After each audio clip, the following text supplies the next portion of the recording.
nuevamente al curso de procesamiento del lenguaje natural. Hoy vamos a continuar y finalizar la unidad número 3, que se trata de la búsqueda y extracción de datos. Vamos a hablar de hoy el tema relevancia, ¿no?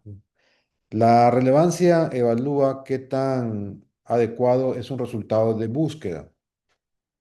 Es como un nivel de importancia o peso de la palabra, ¿no? Y tengo dos parámetros eh, para ver qué tan relevante es una búsqueda, una palabra, un contenido que estoy buscando dentro de un documento. La, el método uno ya lo vimos también en otra aplicación, es el TF-IDF, que es el Term Frequency y Inverse Document Frequency. Pondera palabras según su importancia en un corpus. Les va poniendo un peso a cada palabra según la importancia. Vamos a ver cómo saca la importancia de una palabra. Sí, y tenemos el modelo de espacio vectorial, que representa documentos, consultas como vectores en un espacio multidimensional.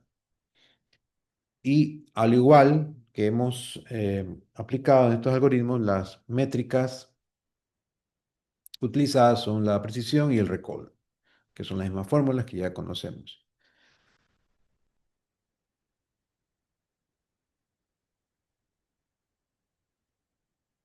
¿Qué significa el TF-IDF? ¿Cuál es la teoría? Vamos a repasarlo, ¿no? Dice, ¿por qué se necesita? Dice, en un texto, palabras como el, la, de, que, etcétera, aparecen frecuentemente, pero no aportan mucha información. TF y DF ayuda a ponderar las palabras según relevancias, es decir, aumenta el peso de las palabras que son frecuentes en un documento, pero raras en el corpus. ¿Qué significa esto? Que eh, va a tratar de dar un mayor peso, una mayor importancia o relevancia a las palabras que tienen ideas claves, que manifiestan una idea clave del contenido. Descarta a palabras que no aportan, ¿no? Todos los artículos, como el, la, de, no aportan porque son acompañantes de la idea principal, no tienen un significado relevante para la idea que quiere manifestar el texto. ¿Cómo calculo el TF y DF? Bueno, hay que calcular dos cosas, dos números primero.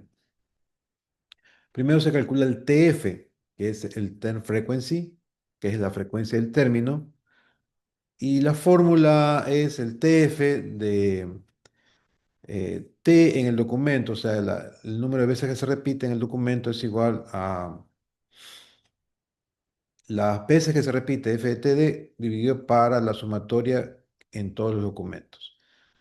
La frecuencia del término t en el documento D y el denominador es la suma total de frecuencia de todos los términos del documento. Por ejemplo, ¿no? Si gato aparece 3 veces en un documento de 100 palabras, entonces el TF es 3 dividido para 100 y le va a otorgar un peso, 0,03. 3 veces en 100 palabras, pues le va a otorgar un peso, un número, una métrica, una indicación de 0,03 y eso va a tener un significado cuando yo ya calculo todas las palabras y va a encontrar mayor relevancia a las palabras tal vez que más se repiten, pero descartando las stop words, ¿se acuerdan? Stop words, los dos artículos, el la, de, todos los artículos, todas las tal vez herramientas gramaticales que están por gramática, por estructura, pero no porque tienen la idea principal, lo que quieren manifestar.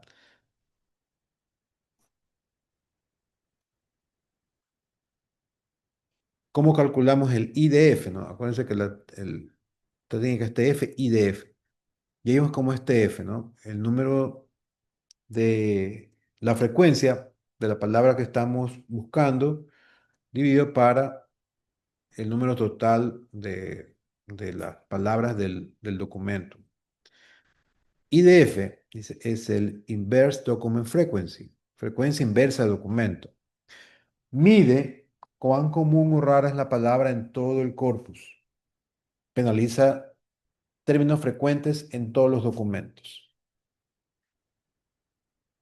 La fórmula es IDF de t es igual al logaritmo de n sobre 1 más df de t. N es el número total de documentos, donde vamos a hacer la búsqueda. Df de t es el número de documentos, pero que contienen el término t, que estoy buscando. Y en el denominador se suma 1 para evitar divisiones por cero. Esto es una métrica que va a ser un número pequeño. Cuando yo saco un logaritmo es porque yo estoy llevando una escala menor para poder representar en un gráfico, representar en alguna eh, escala adecuada, porque normal, o sea, porque a lo mejor si son números muy grandes, voy a tener una escala muy grande que el TF y no los podría representar. Entonces, por eso utilizo el logaritmo. El logaritmo lo que hace es bajar la escala para tener números bien bajitos en la representación. Ahora, hay que cuidarse de tener una división para cero, ¿no?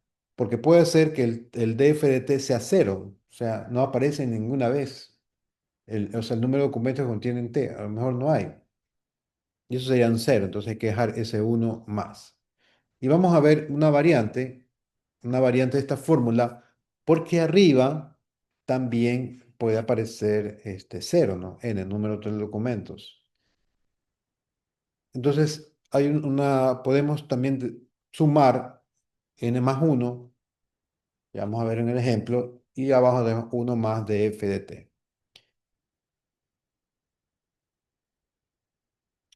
Entonces, aquí hay un ejemplo sencillo, dice el gato. Si gato aparece en 10 de 1000 documentos, sí, el IDF sería, ahí pondría, N es el número total de documentos, arriba va 1000, ¿sí? Y abajo va 1 más 10, que sería 11. Entonces, 1000 dividido para 11, y el logaritmo es aproximadamente 1,96. Ese sería el IDF. Pero el término final es TF-IDF.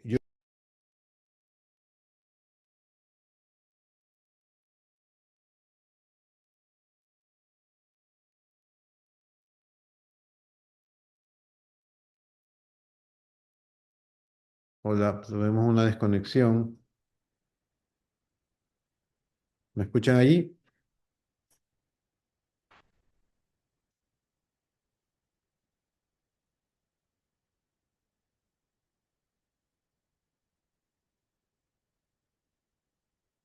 Ok, ¿me escuchan claro allí?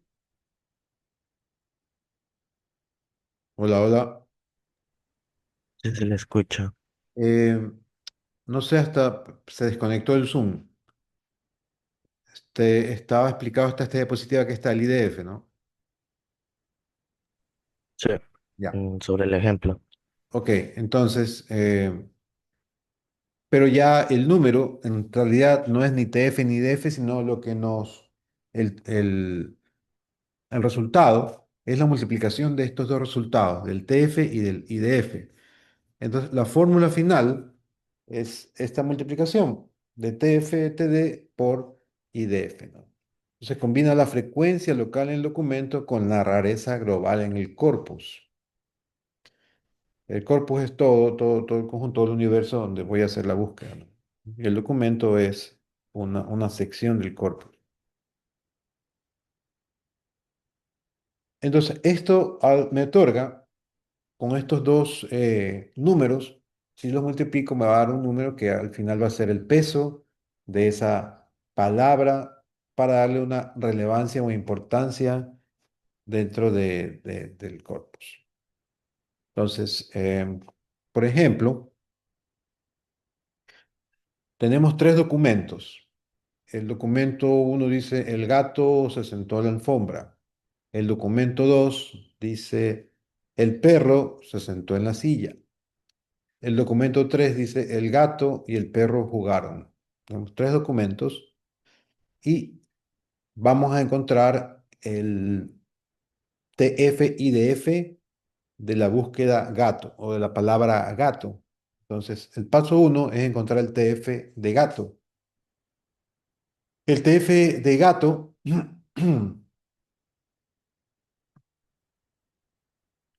sería en D1, sí, el TF es en D1 sería total de las palabras que existen en D1, son siete palabras, ¿no? Tenemos uno, 2, 3, 4, 5, 6, 7.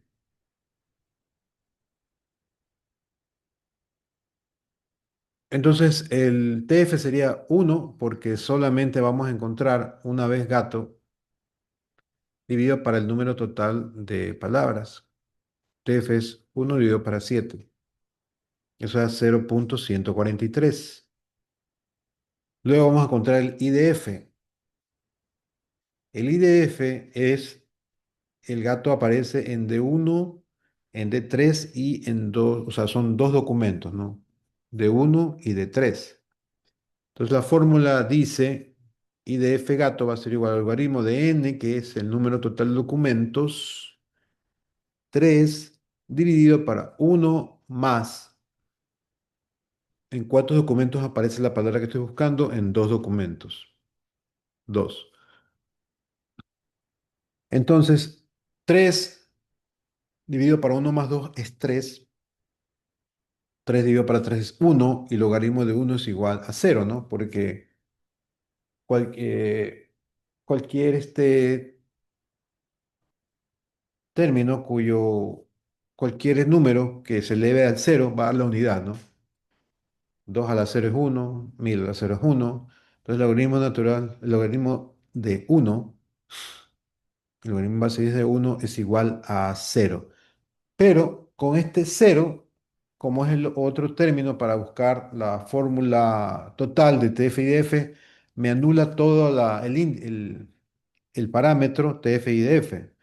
Entonces, como puede resultar uno en esta división, vamos a hacer un artificio o vamos a cuidarnos de que esto no pase y podemos ajustar un poco esta fórmula sin ningún problema y no va a afectar y sí me va a dar una idea más exacta de lo que estoy buscando.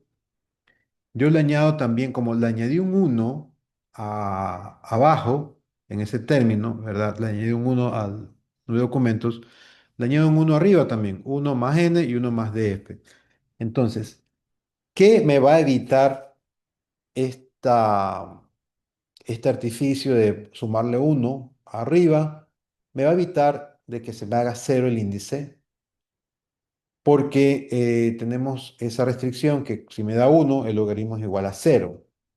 Pero si yo me aseguro de que no sea uno, o si quiero asegurarme de que no sea uno, abajo voy a poner también 1 y el logaritmo ya se va a convertir en 3 más uno 4 y va para 3 y voy a tener ya una idea que es 1.125, ¿no? Ahí, o sea, le sumo uno a n y también más uno a ese número. Entonces, yo me aseguro de que esta cantidad no me vaya a anular todo el término con ese ajuste de la fórmula y ya tenga una representación más exacta. Entonces, el TF y DF final va a ser a 0.143 por 1.125, que son los dos resultados de aquí, y eso me da 0.161. Entonces, el índice o resultado TF y DF de gato es 0.161.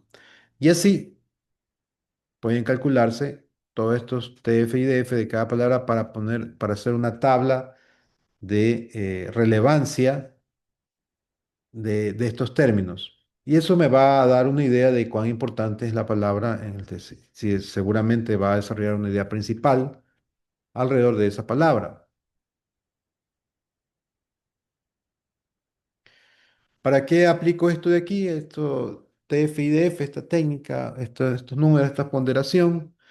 Obviamente para búsqueda de información, ordenar documentos según la relevancia de las palabras claves de la consulta. De una consulta. Y obviamente si tengo no sé, hago una búsqueda y resulta que en 1000 documentos está esa palabra o ese término que estoy buscando, el orden en que va a aparecer la búsqueda va a ser el documento que más frecuente tenga esa palabra que estoy buscando, ¿no? Google, ¿no? Una idea más real, práctica, fácil es Google. Ustedes buscan una palabra y Google lo que le va a dar es una ponderación de las páginas, documentos o toda la información de acuerdo a el TF y DF que tenga. Cuántas veces aparece en el texto y en cuántos documentos está en esa sección. Entonces le va a dar una ponderación y les va a dar un orden y van a tener una buena idea de que dónde los primeros lugares que va a dar Google es donde voy a encontrar más información de lo que estoy buscando. ¿Y cómo lo hace en base a estos números, esta ponderación? Otra aplicación es la extracción de palabras clave. Encontrar los términos más importantes de un texto. Eh, obviamente, puedo fácilmente encontrar los términos más importantes al calcular yo esta ponderación.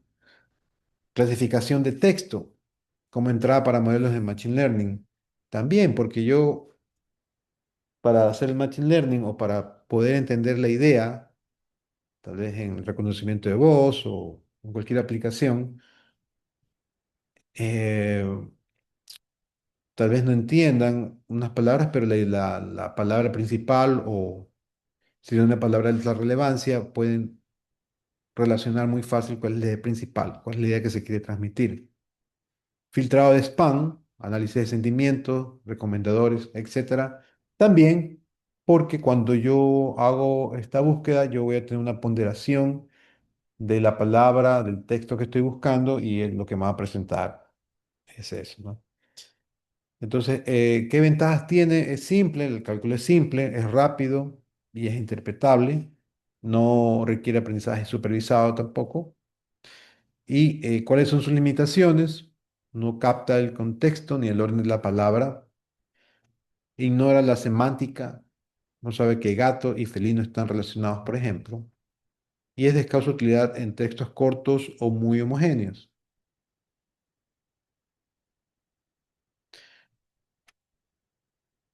Aquí hay un ejemplo, o el ejemplo que vimos con la resolución del gato en el documento uno está resuelta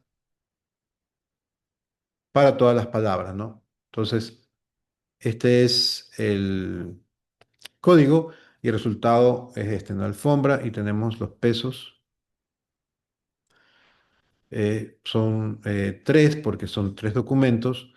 Tenemos los pesos por cada documento y también el IDF, ¿no? Que es cuántas veces se repite en todo el corpus, en todos los tres documentos. Ahí están todo el vocabulario y sus pesos. Entonces, un valor TF, IDF alto, o sea, ¿qué significa? Que es una palabra relevante para este documento. Un valor TF-IDF bajo es una palabra común en varios documentos y poco usada. Palabras como el, la, en suelen tener valores bajos, que son los stop words.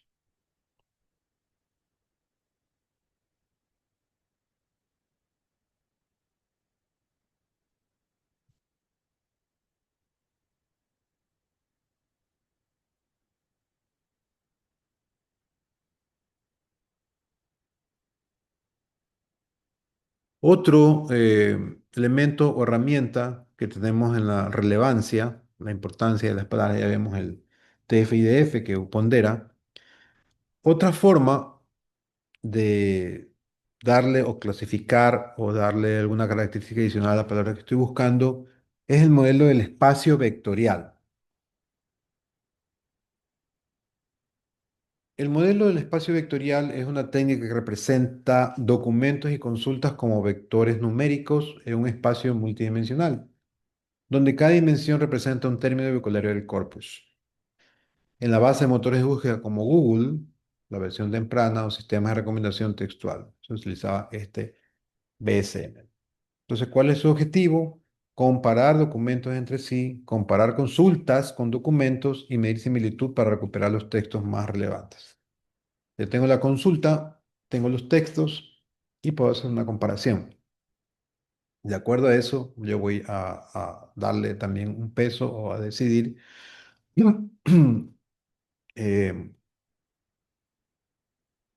eh, la búsqueda, ¿no? Entonces, es también muy sencillo, como el TF-IDF. Eh, ¿Cuál sería el vector de estos? Hay dos documentos, dice el gato y el perro, y el otro documento dice el jugador recibió vacuna. Nuestro vocabulario, ¿sí? Eh, Esto se llama el vocabulario. El vocabulario es gato, perro, vacuna, jugador. Entonces, cada palabra se convierte en una dimensión del espacio. Cuando yo tengo este documento, el gato y el perro, yo miro hacia mi vocabulario, que tengo gato, perro, vacuna, jugador, ese es mi vocabulario, y asigno 0 o 1, que sería para construir el vector. Este es el vector, esta pequeña matriz de 1 por n. Y voy a darle el valor de 1, si en el documento tengo gato, si en el documento tengo perro, vacuna no lo tengo, 0, y jugador sería 0. Y ese sería el vector para el primer documento. Para el segundo documento, el vector sería gato, aquí no hay gato, entonces tengo 0. Perro, no hay perro, tengo 0. Vacuna, aquí está vacuna y jugador también está. Así el documento, el gato y el perro se convierte en el vector 1100, indicando que tiene las palabras gato y perro una vez cada uno. Entonces, es sencillo. La referencia es el vocabulario, es lo clave, lo que me dan, y lo que tengo que hacer es vectorizar, solo poniendo unos y ceros en el caso de que exista o no exista la palabra del vocabulario.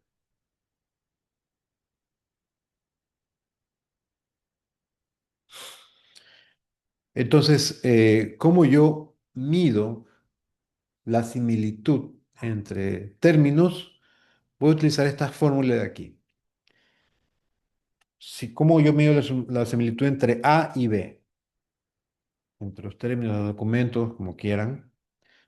Es el coseno de teta. Es igual a por B dividido para la normalidad, o sea, sí, la norma de A por la norma de B.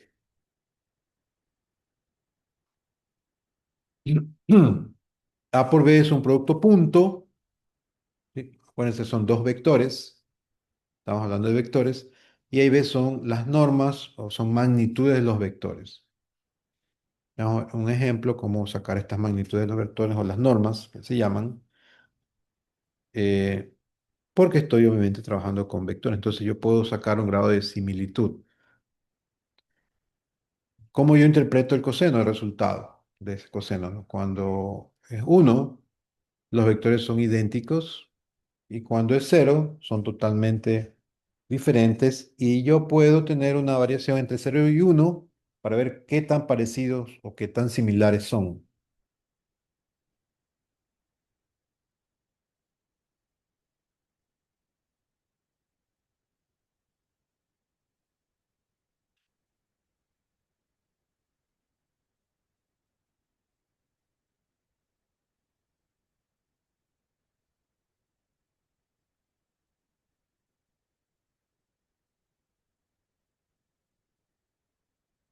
Tenemos otro ejemplo, ¿no?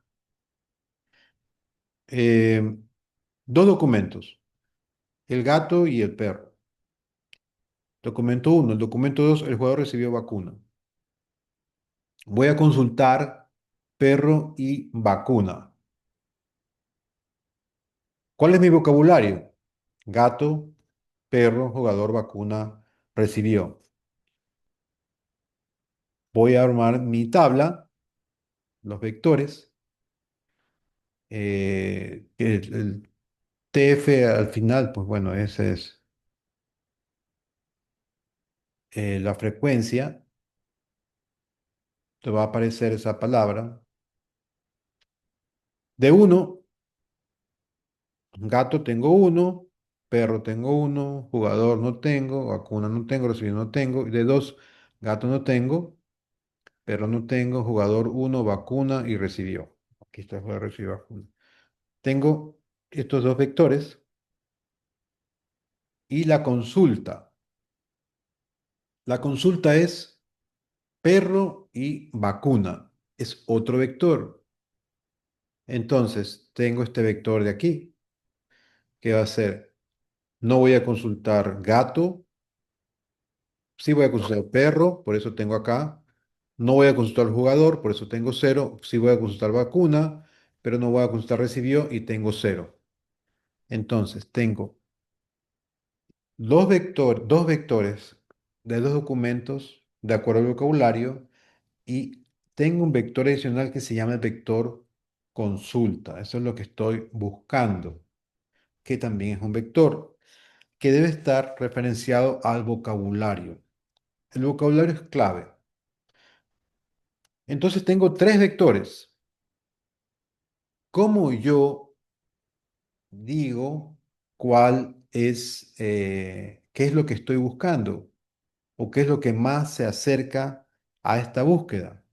Por medio de la similitud, que es el coseno de teta de los vectores A por B dividido para el producto de sus normas. Y yo tengo un número entre 0 y 1 que me va a indicar qué tan parecidos es esto a lo que estoy buscando. Entonces, hago este cálculo y digo similitud entre D1 y la consulta, ¿no? Entonces, D1 y la consulta. ¿Qué tengo que hacer allí? Hacer un producto punto. El producto punto es multiplicar cada eh, elemento de los vectores por cada elemento de vector. Entonces yo tengo dos vectores, el D1 y el Q. D1 es 1, 1, 0, 0, 0 y el Q es 0, 1, 0, 1, 0. Multiplico, o sea, yo multiplico cada término y me va a dar un resultado escalar que va a ser igual a 1. Eso me dio 1 de este producto punto entre D1 y Q. Ahora, tengo que sacar las normas de D1 y de Q. Las normas son igual a qué cosa? A la sumatoria de los cuadrados de todos los valores del vector. Como D1 es 1, 1, 0, 0, 0, sería, o sea, es la raíz cuadrada de todos, la suma de todos los valores del vector al cuadrado. Sería 1 al cuadrado más 1 al cuadrado más 0 al cuadrado más 0 al cuadrado más 0 al cuadrado, por eso no se representa ahí en la fórmula. Tengo que 1 al cuadrado más 1 al cuadrado es igual a 2. Entonces la norma de D1 es raíz de 2 y la norma de Q es 1 al cuadrado más 1 al cuadrado también es raíz de 2. El coseno de teta sería igual a 1, que es el producto punto entre D1 y Q, dividido para las normas de D1 y Q1, que son raíz de 2 y raíz de 2. Raíz de 2 por raíz de 2 es igual a 2. 1 sobre 2 es igual a 0,5. Tengo la similitud entre la consulta y D1, 0,5. Calculo la similitud entre D2 y la consulta. Entonces, nuevamente saco el producto punto entre D2 y Q, que es igual a la multiplicación de cada término del vector, la suma de la multiplicación de cada término del vector, y eso me va a dar igual a 1. Saco las normas de D2 porque la norma de Q1 ya la tengo, que es la raíz de 2, y D2, vamos a ver, tiene 3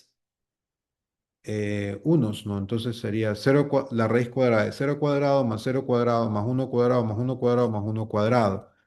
1 cuadrado es igual a 1. Entonces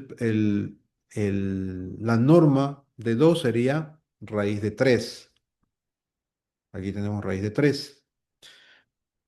Y el coseno, que es la similitud entre estos dos términos, que sería la consulta y el documento, es igual a 1 sobre raíz de 3, que es la norma de 2 por raíz de 2, que es la norma de Q1.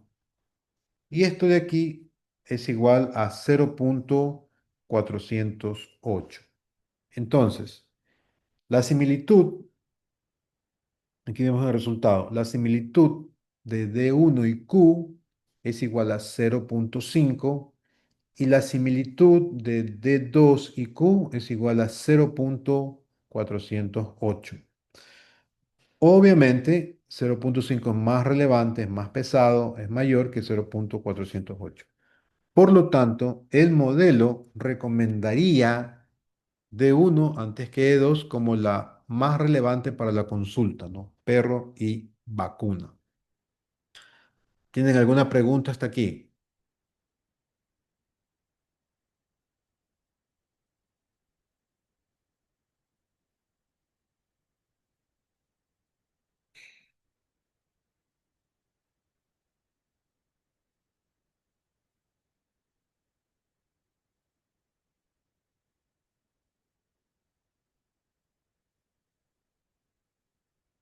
Ninguna, ingeniero.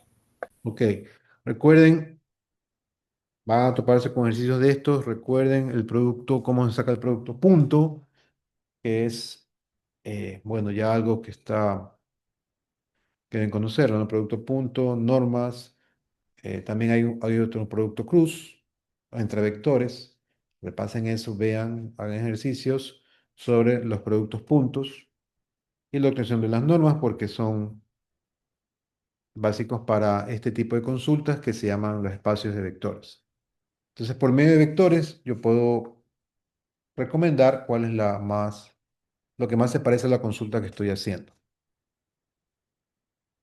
Bien.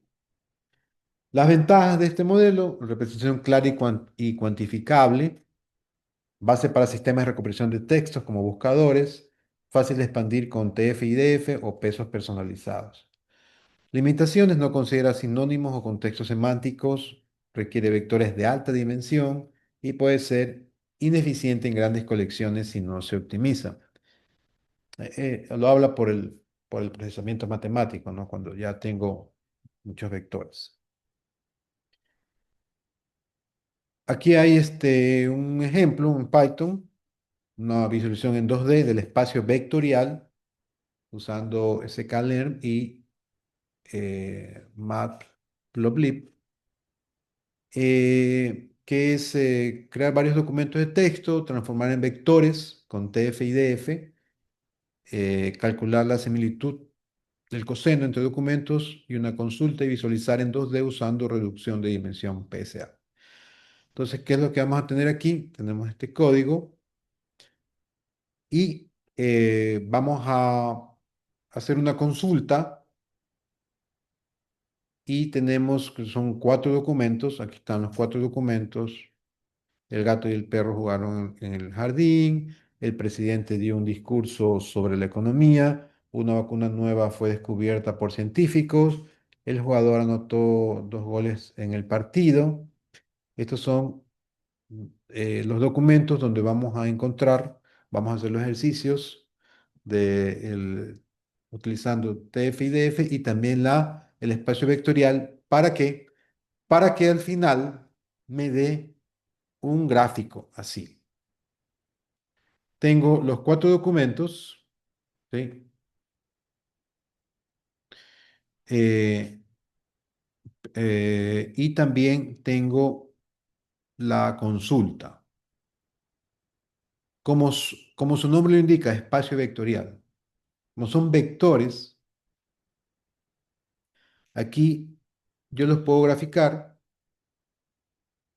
eh, y puedo ver y puedo posicionar la consulta también. Aquí está el vector de consulta frente a los documentos. Documento uno, el documento 2, el documento 3, el documento 4 no se visualiza por allí, debe estar más arriba. Entonces, y ahí lo visualizo. ¿Y cómo lo cuantifico en números? ¿Cómo sería con respecto a la consulta? El documento uno con respecto a la consulta tiene una similitud de 0.225. El documento 2 con respecto a la consulta tiene una similitud de 0. ¿Sí? Y el documento 3 0.225 y el documento 4 de 0. Entonces, no hay ninguna similitud entre el documento 2 y 4, que quedan descartados, y tengo una similitud igual, o sea, índice igual entre documento uno y documento 3. Como ven aquí, están equidistantes, ¿verdad? Documento uno y documento 2, lo más parecido acá.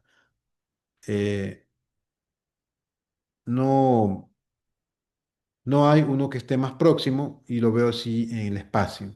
Entonces, digo, bueno, aquí tenemos dos similitudes exactamente igual y a la búsqueda voy a tener estos dos criterios en el mismo nivel. O sea, aquí puedes encontrar lo mismo de esta búsqueda que estás haciendo en estos dos documentos, tanto en el documento uno como en el documento 3.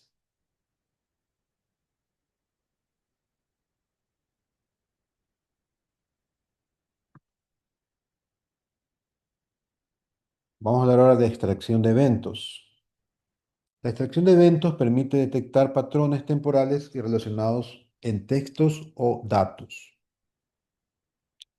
¿Pero qué es la extracción de eventos? La extracción de eventos consiste en identificar y estructurar automáticamente hechos relevantes, ¿no? Acá vamos a hablar de la relevancia con estos dos criterios que hemos visto, el TF-IDF y el espacio vectorial,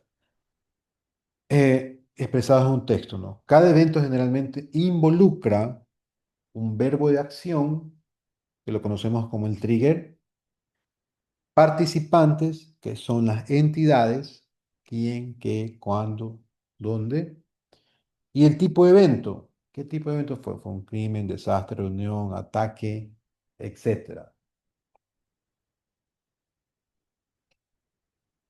Entonces, yo voy a extraer ya no una palabra, sino también ya tiene que ser una oración que expresa una idea clara, que tiene estos tres componentes principales, ¿no? Una acción que es el trigger, quién lo hace, el sujeto, digámoslo así, la entidad, llamado acá, y qué tipo de evento es. Para clasificación de sentimientos, por ejemplo, o búsquedas, ¿no? Recuerden que hoy por hoy todas las redes sociales tienen esta restricción, ¿no? Ustedes van a una publicación, no sé, qué hace la policía y ya los algoritmos detectan que se trata de una escena violenta o de crimen y automáticamente les dice, les advierte, ¿no? Esta es una escena con estas características, esta se puede verla, etcétera, etcétera, porque ya también clasifica el tipo de evento. Es la palabra o frase que activa el evento, ¿no? Por ejemplo, bombardeo. Estamos ahora en los eventos en redes o noticias, estamos hablando de conflictos, ¿no? Argumentos, entidades relacionados al evento, el actor, víctima, lugar, tipo de evento clasificado por ontología o taxonomías. Son clasificaciones, ¿no?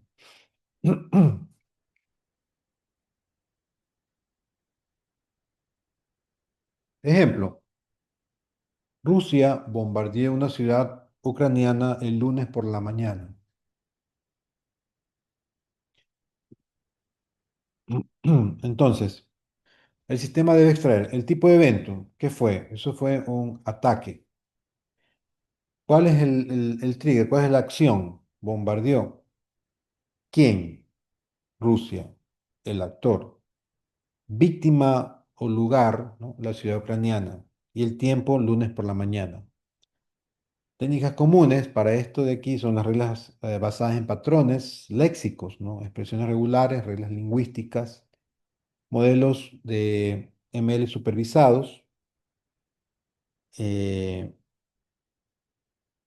son los modelos lineales, ¿no? SVM, SDF, BERT, lineales, modelos secuencia a secuencia, o transformes, BERT, el Robert o T5, que lo que hacen es tener bases de datos y algoritmos más enriquecidos con expresiones lingüísticas, ¿no? Tenemos varios idiomas, tenemos varias expresiones, tenemos incluso en nuestro mismo idioma, en cada región una expresión puede significar una cosa, en otra otra. Entonces son ya información que se carga a los algoritmos para que den unas búsquedas de eventos más efectivas. Aquí tenemos un ejemplo, un código. El ejemplo que está desarrollado manualmente, aquí está en Python. Y está, ¿no? Así sería el actor, la acción, el objetivo, lugar, ¿no? Rusia bombardeó ciudad lunes por la mañana. Esos serían los tres elementos básicos de un evento.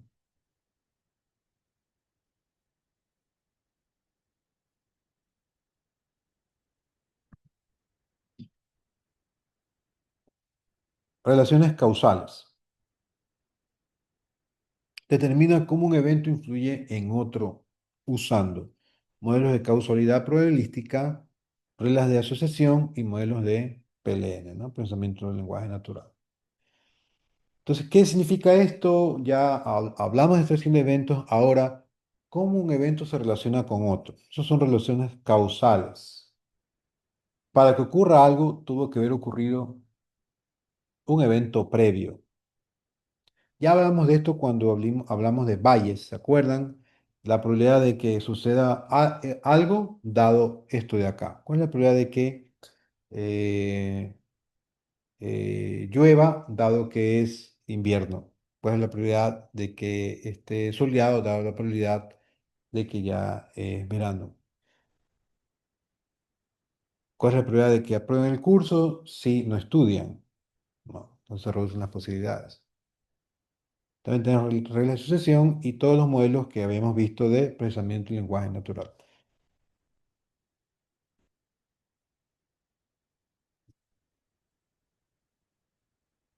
¿Cuál es la inferencia causal entre eventos? Pues es el proceso de descubrir si un evento A causa o influye en un evento B, no solo si están correlacionados.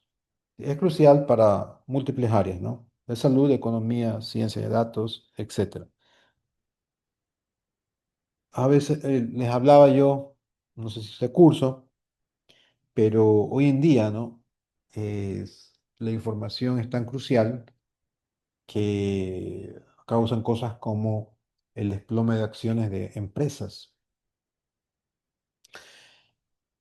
Una simple declaración de algún actor político con expresar alguna acción que va a tomar en el futuro o, o un silencio puede provocar pérdidas económicas grandes, especialmente en las empresas que están en la bolsa de valores. No sé si recuerdan, no sé si fue, creo que fue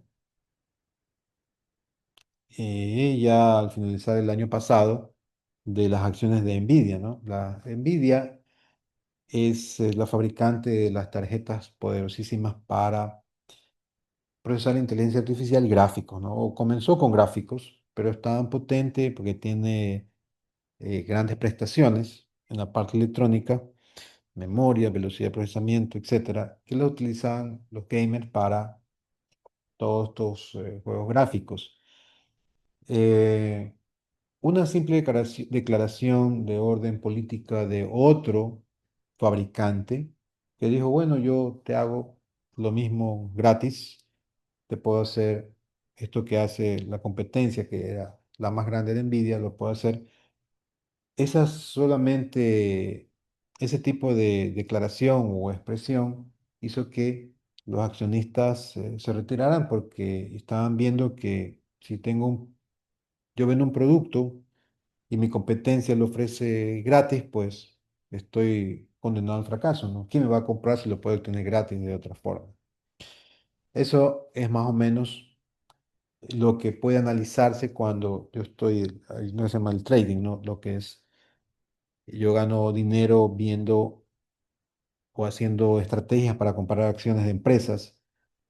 Esta búsqueda de eventos me puede ayudar mucho porque las acciones pueden subir o bajar por eventos, por eventos que suceden en la política, eventos que suceden eventos sociales que suceden en un país. Entonces, lo interesante es que yo ya puedo hacer esta clasificación, tipo eventos cuales hubieron ataques, hubieron préstamos a empresas, hay más reinversión de capital, qué empresas están cerrando, qué sector está pasando por problemas, etcétera. Me pueden ayudar a tomar una decisión para comprar acciones, por ejemplo. Entonces, los modelos de causalidad probabilística se basan en Bayes, ¿no? Las redes bayesianas, ya las estudiamos, eh, donde yo asocio un evento con otro con un cálculo matemático por la probabilidad. Pero ahora hablamos de una red bayesiana. Entonces, una red bayesiana es un gráfico dirigido acíclico, que es el DAC, donde cada nodo representa una variable o evento, las flechas una dependencia causal o condicional, y cada nodo tiene una tabla de probabilidad condicional. Vamos a ver un ejemplo. Por ejemplo, estoy aquí, ¿no? Hay dos eventos, ¿no?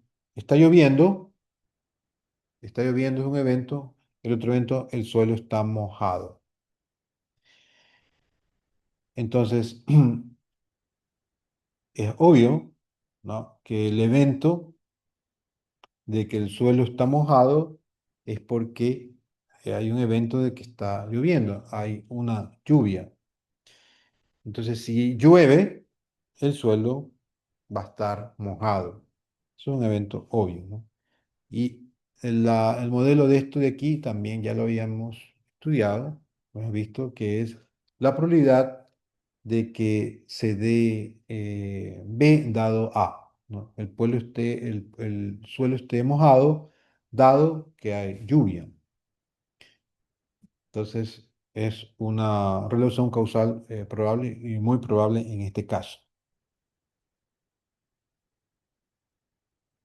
Vamos a la última parte de esta clase y con esto terminamos la unidad, que son los lenguajes de consulta, ¿no? Hay desarrollos en el mercado muy conocidos, muy utilizados mundialmente, que son los lenguajes de consulta, ¿no? Que permiten recuperar información de base de datos y documentos estructurados.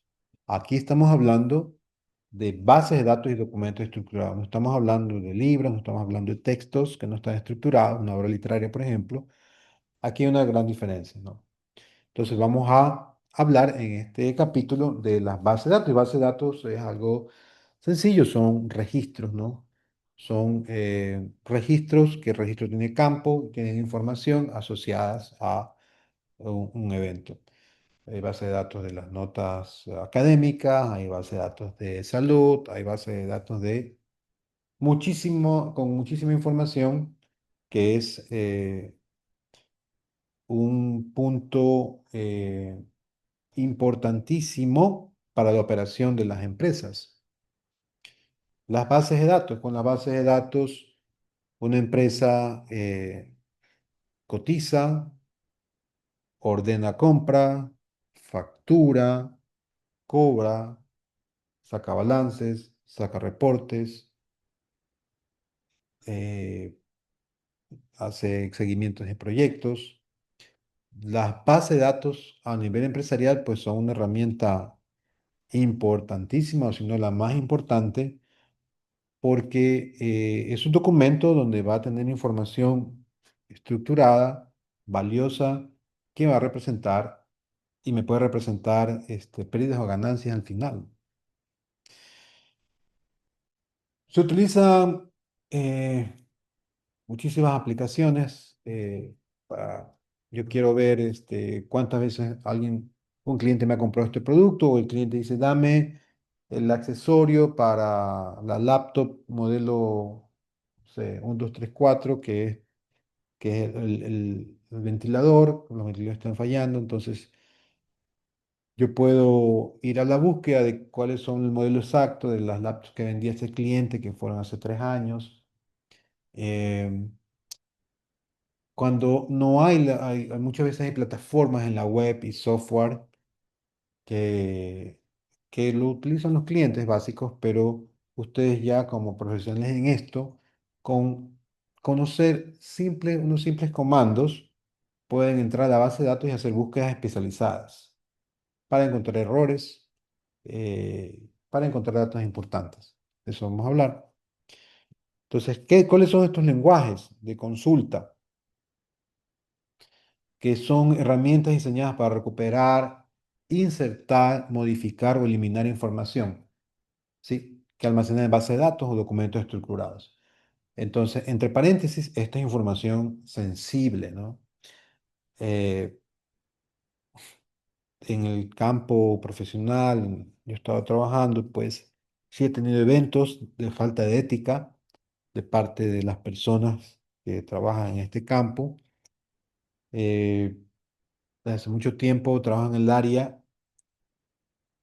o uno de los productos que nosotros eh, hacemos el marketing, instalamos, recomendamos, es el control de asistencia. El control de asistencia son registros diarios que están relacionados con un número de cédula o nombre, fecha, hora de entrada, hora de salida para almuerzo, hora de entrada de almuerzo, hora de salida ya final. Y en base a esto, el Departamento de Recursos Humanos de las empresas grandes, estoy hablando, ¿no? Esta empresa que les estoy diciendo era de 500 empleados.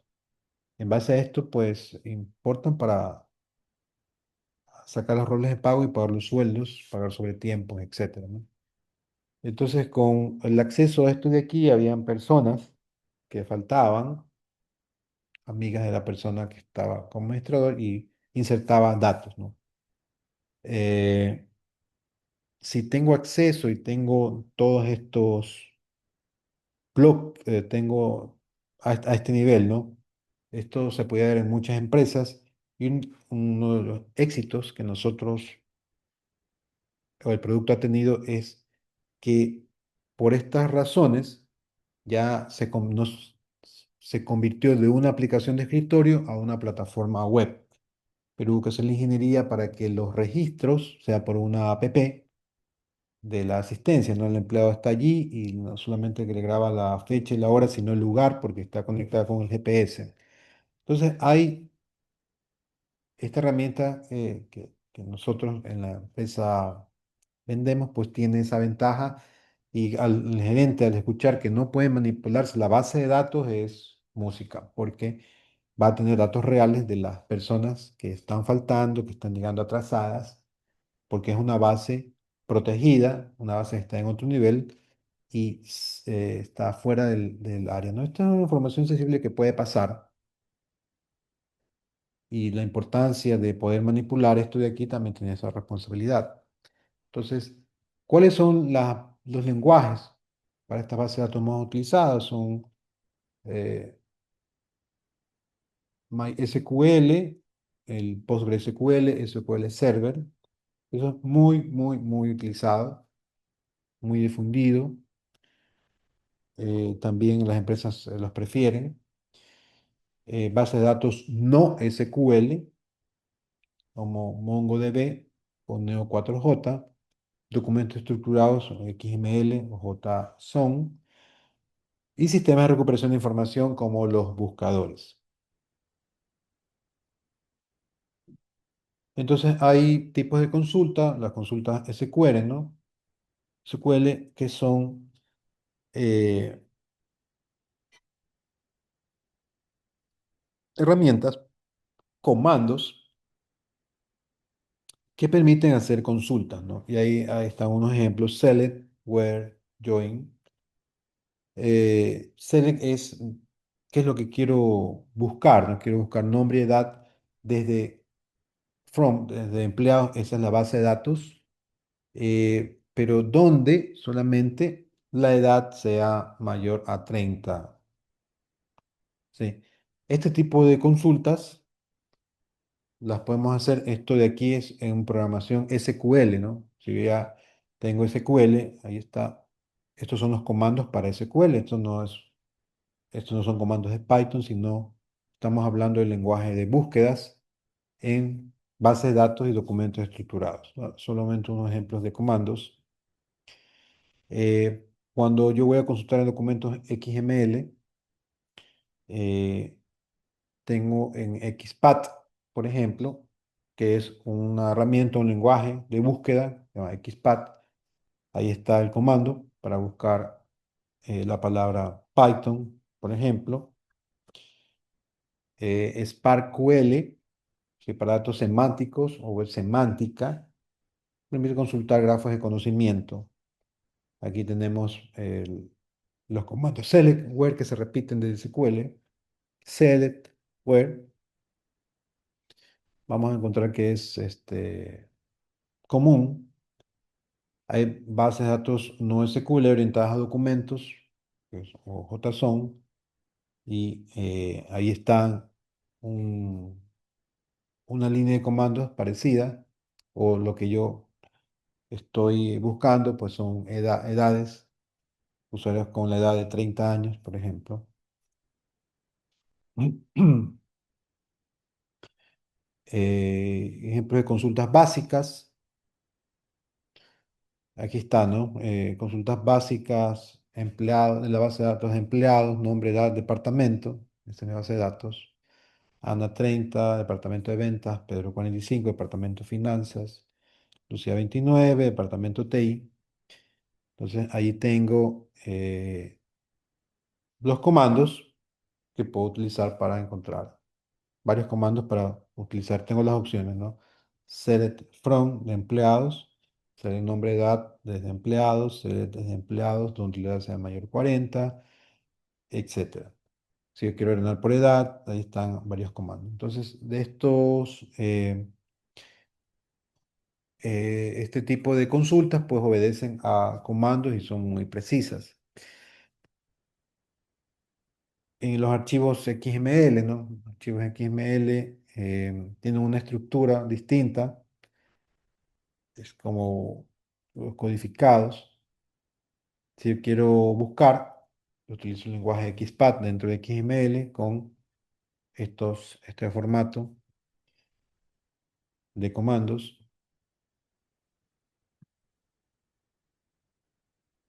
En SparkQL, le repito el comando select o where con diferentes formatos. Tengo el signo de interrogación, por ejemplo. Y si comparo estos lenguajes SQL, XPath y el SparkQL, ¿no? Uno de los lenguajes más utilizados, los usos principales de SQL es para base de datos relacionadas.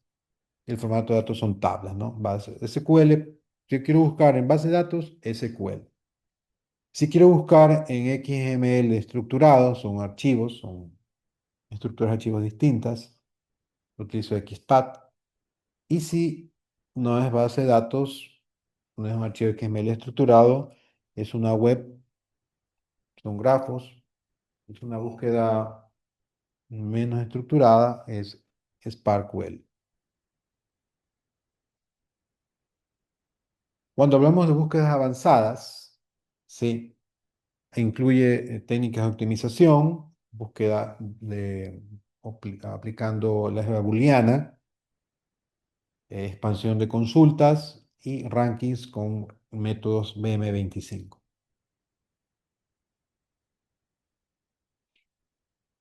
Expansión de consulta, ¿no? Consiste en ampliar una consulta original agregando sinónimos o términos relacionados para mejorar la recuperación de términos relevantes.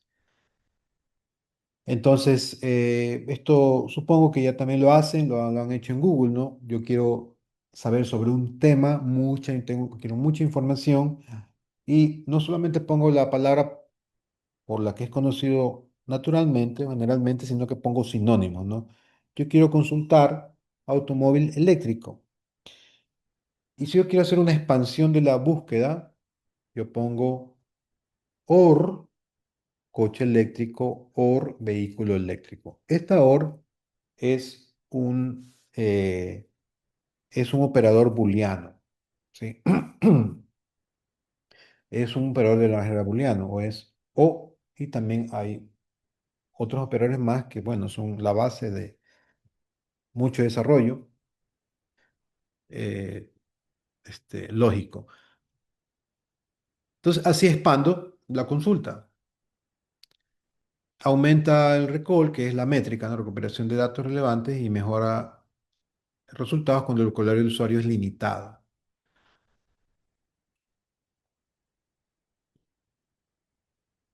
La búsqueda booleana básicamente es eso, ¿no? And or not. Hay más operadores booleanos, estos son los más utilizados. And tienen que ser los mismos, o sea, tiene que aparecer lo mismo. Or puede aparecer uno de ellos, o not no quiere que se contengan en ese término, ¿no?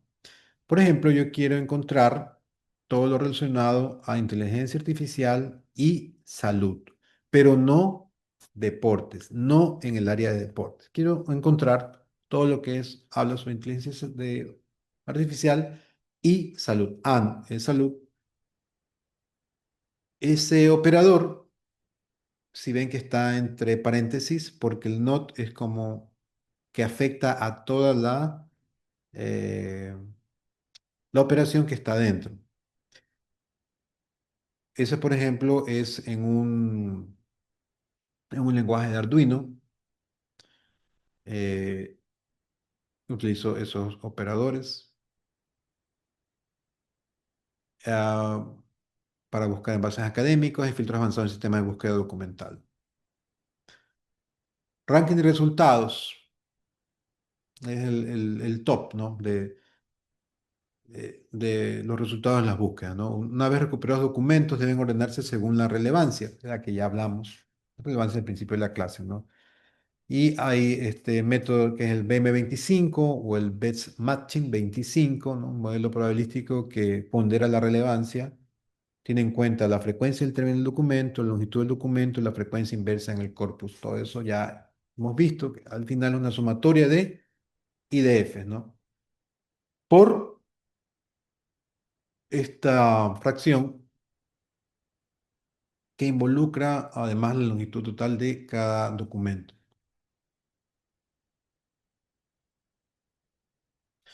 También existen búsquedas más avanzadas utilizando las redes neuronales, ver DSCM, etcétera, ¿no? Que embeben preguntas y documentos en espacio vectorial semántico, miden similitudes entre embeddings y mejor resultados para preguntas en lenguaje natural.